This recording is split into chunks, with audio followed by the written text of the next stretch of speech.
Então, vamos. Algumas pessoas me pediram para que eu pudesse fazer uma reflexão um pouquinho mais aprofundada sobre a questão da angústia em relação ao desconhecido, por viver o desconhecido.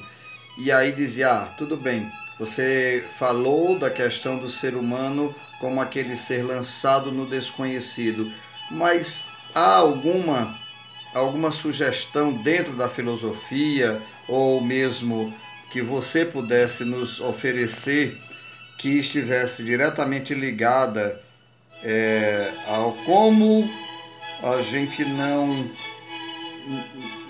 afundar na angústia? Existe essa possibilidade? E aí, diante dessa questão, eu me lembrei da filosofia helenística, porque a filosofia helenística, o que é a filosofia do período helenístico? Né? Helena, aquela figura que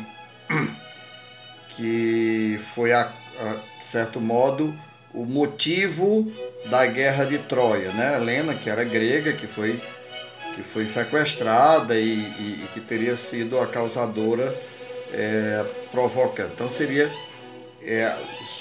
os descendentes gregos são chamados de helenos e, portanto, quando Alexandre o Grande, Alexandre Magno, que foi aluno de Aristóteles, quando ele inaugura o seu reinado, quando ele sai expandindo o Império da Macedônia, se transformando em Alexandre o Grande, conquistador de todos os povos, ele leva a filosofia helenística para todos esses povos.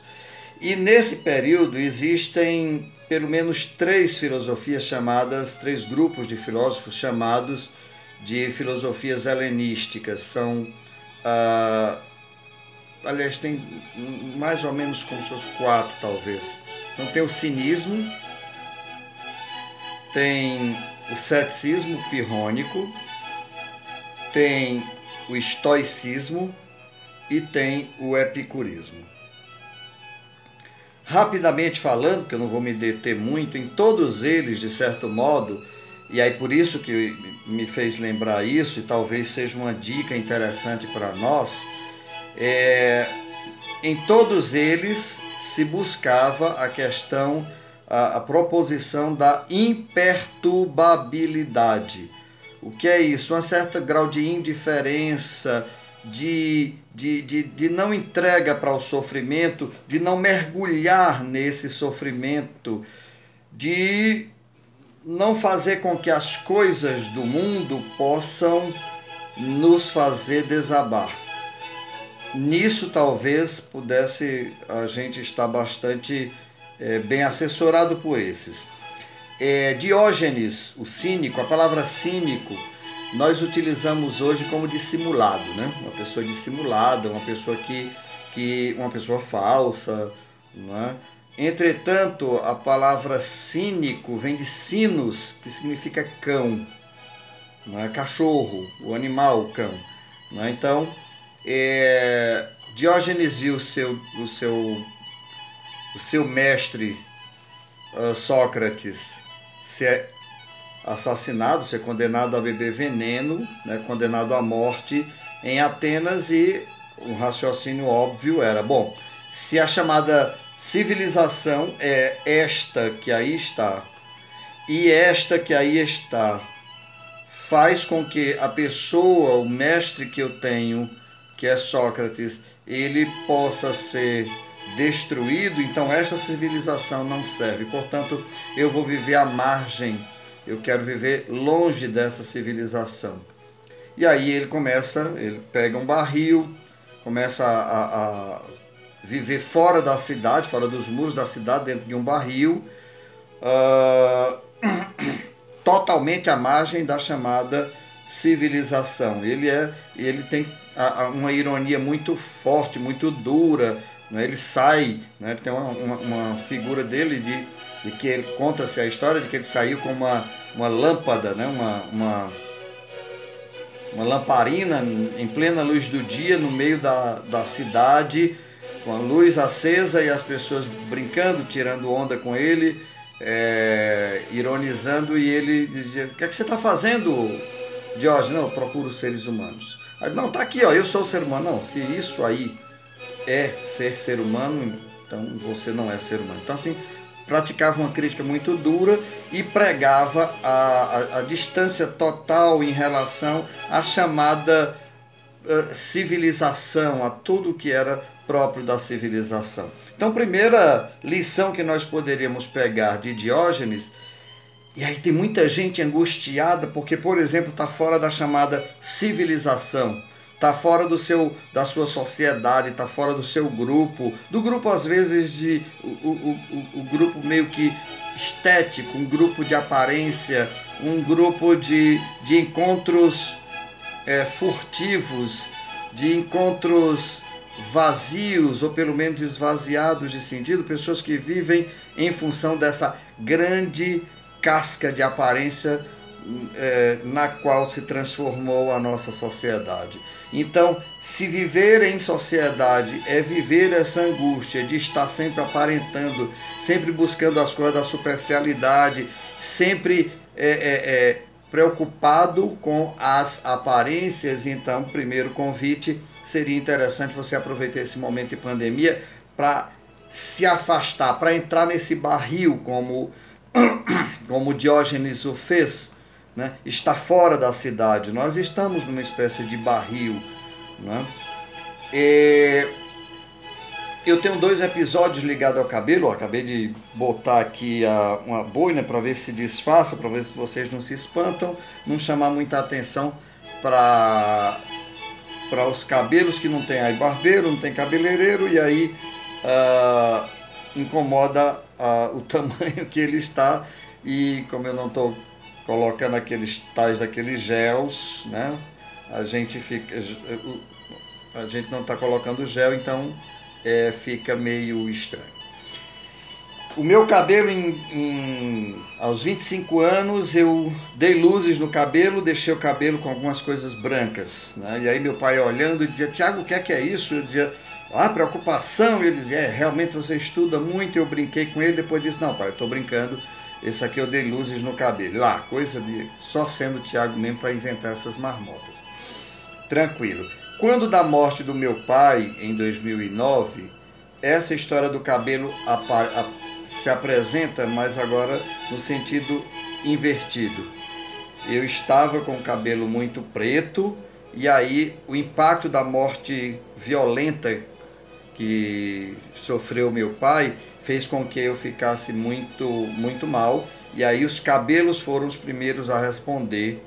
Então eu fiquei com a cabeleira já embranquiçada, né? Os cabelos começaram a rapidamente ficar brancos. E aí teve depois algumas mortes da minha família. Morre uma irmã alguns anos depois, 10 meses depois morre o esposo dela, e já tinha morrido um irmão meu. Minha mãe enfrenta todo um problema judicial contra uns familiares e termina, né, faz um acordo judicial em setembro, no início de setembro de 2013, final de setembro, dia 30 de setembro desse mesmo ano ela falece. Então assim, os cabelos só foram jogando mais, né, cal nos cabelos. Por quê? Porque eu fui, de certo modo, somatizando. A palavra soma vem de somáticos, né? Soma, corpo. Então eu fui corporificando essas coisas, eu fui jogando muito para dentro de mim esse sofrimento. E aí eu quero resgatar um outro grupo, que é o grupo dos céticos. Os céticos, sobretudo o ceticismo de Pirro, ele parte da ideia de que nenhum de nós consegue ter uma visão da realidade. Nós não deveríamos nos angustiar de colocar uma verdade, porque, diz ele, tudo que aparece na realidade, na vida, no mundo, toda realidade tem pelo menos duas dimensões. Tem a dimensão X e o seu contrário. Pelo menos essas duas realidades. Ora, se existe sempre, todas as realidades, existe a dimensão X, a verdade tem o lado A da verdade e o contrário da verdade, que faz parte do todo. E essa soma dos contrários é exatamente o que de fato seria a totalidade. Nós não deveríamos nos importar muito em buscar a verdade das coisas, em lutar pela consistência, pela concretude das coisas, porque essa angústia que a gente nunca iria superar, se nós chegássemos a entender uma parte da realidade, nós teríamos que começar a estudar o seu contrário, o seu oposto, né?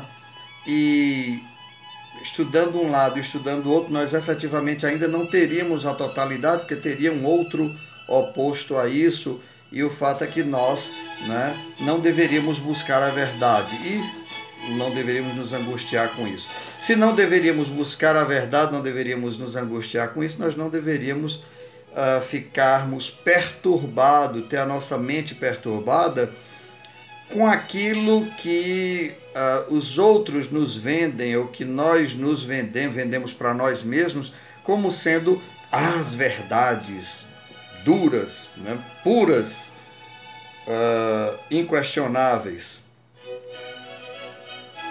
E aí a gente pode aprender com os céticos pirrônicos, sobretudo com Pirro e Sexto Empírico, essa realidade de que não me perturbando com a busca de entender as coisas, eu simplesmente vivo a realidade com essa abertura à novidade, essa abertura às coisas que vão nos aparecendo, nos apresentando. Terceiro grupo são os estoicos, né? E aí os estoicos, eles partem da ideia de que nós deveríamos perceber que o bem supremo, quer dizer, buscar a felicidade mais suprema, seria viver de acordo com a natureza racional.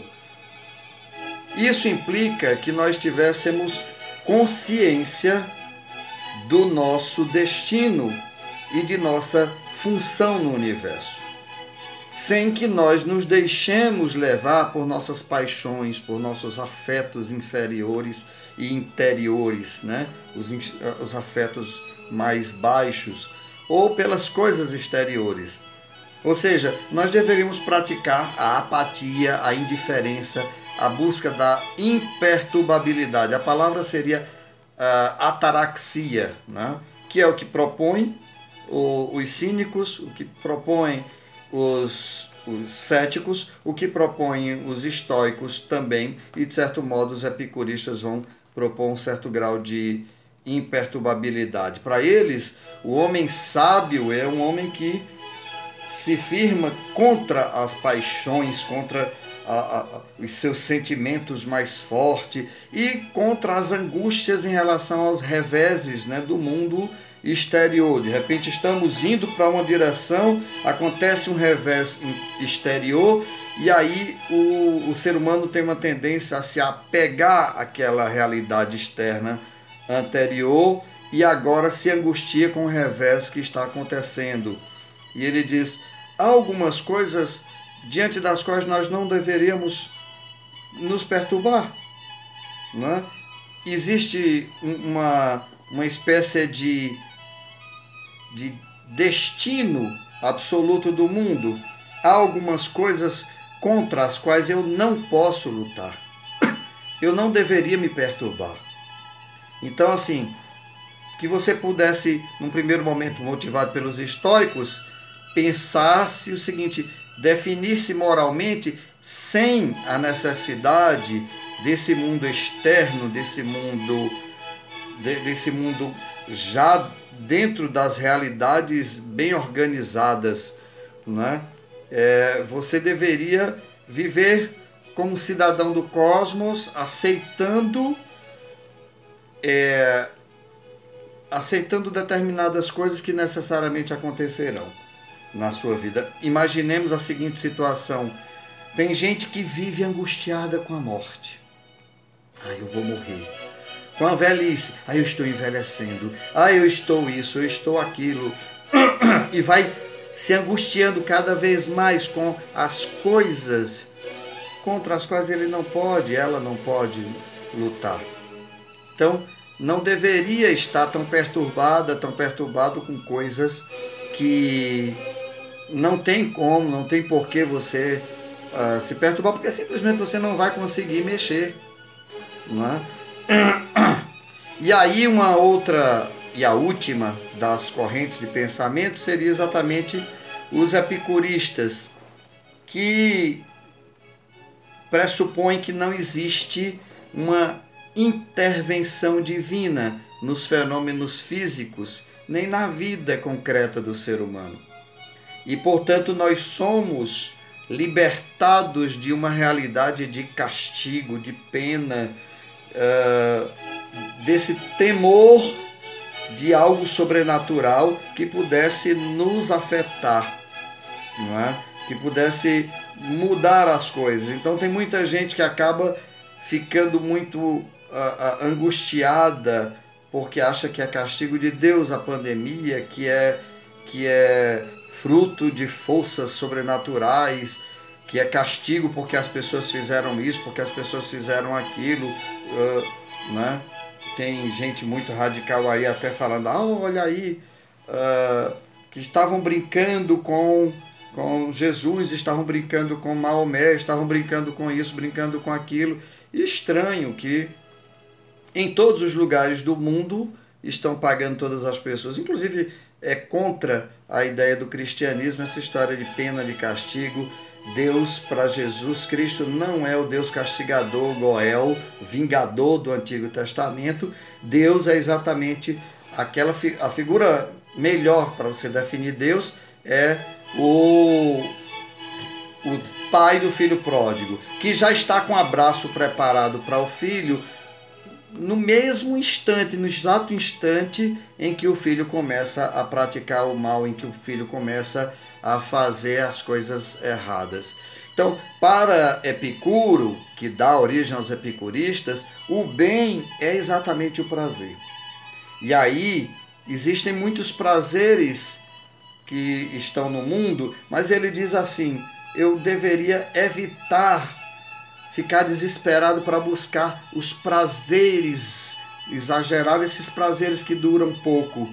Então, assim, a minha angústia é porque eu não estou tendo os prazeres do bar, o prazer da festa, o prazer do companheiro, o prazer disso, o prazer daquilo. Comece, então, a gastar a sua busca pelo prazer por prazeres que sejam, de fato, duradouros. E aí, para Epicuro, é preciso escolher entre os prazeres e encontrar exatamente esses mais duradouros, esses mais estáveis, esses que não são corporais, né? Porque os corporais eles são fugazes, eles são imediatos, ou seja, eles são trazidos aliás, são mediatos, né? São trazidos com a mediação de alguma coisa, nos escravizam e nos fazem cada vez mais buscar mais e mais prazer.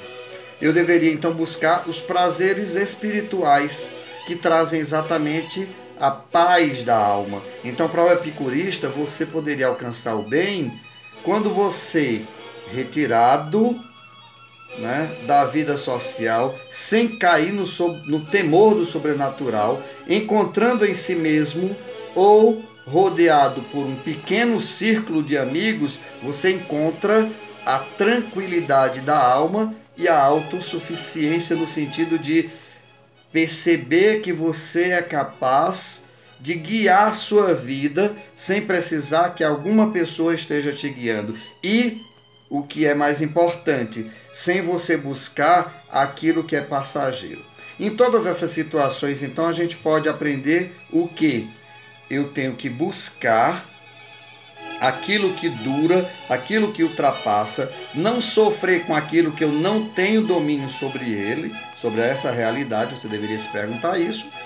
E por último, deveria se afastar de tudo aquilo que é superficial, que é passageiro, que poderia inclusive ser ressignificado, de tal modo que a gente possa então fazer com que a nossa vida agora seja reconstruída, que o novo normal não seja a recuperação do antigo normal, que a angústia que nos faz sofrer agora seja colocada dentro do real tamanho. E aí eu resgato aquela história que eu sempre tenho falado do tamanho do sofrimento proposto, né, por Bauman, né? Nós não podemos globalizar, agigantar o problema e individualizar a minha solução, ou seja, apequenar a minha capacidade de resolver. Identifique o que é passageiro em você, identifique o que é superficial, identifique o que pode ser mudado, identifique o que não tem sentido de você antecipar e aí fazer sofrer, e busque de fato aquelas realidades que te dão essa imperturbabilidade. O que é que me perturba? Eu vou controlar. O que é que me perturba? Eu vou fazer com que aquela coisa que me perturbe, que ela tenha o tamanho exato que ela deve ter. Porque quando eu não conheço o tamanho do problema, o medo, ele cresce diante da ignorância. Então conheça o seu problema, domine o seu problema e circunscreva o seu problema dentro daquilo que é o tamanho do seu problema. E se pode ser resolvido por você, não fique esperando a ajuda de guias. Até a próxima, compartilhe, dê o like, se inscreva. Até o próximo vídeo.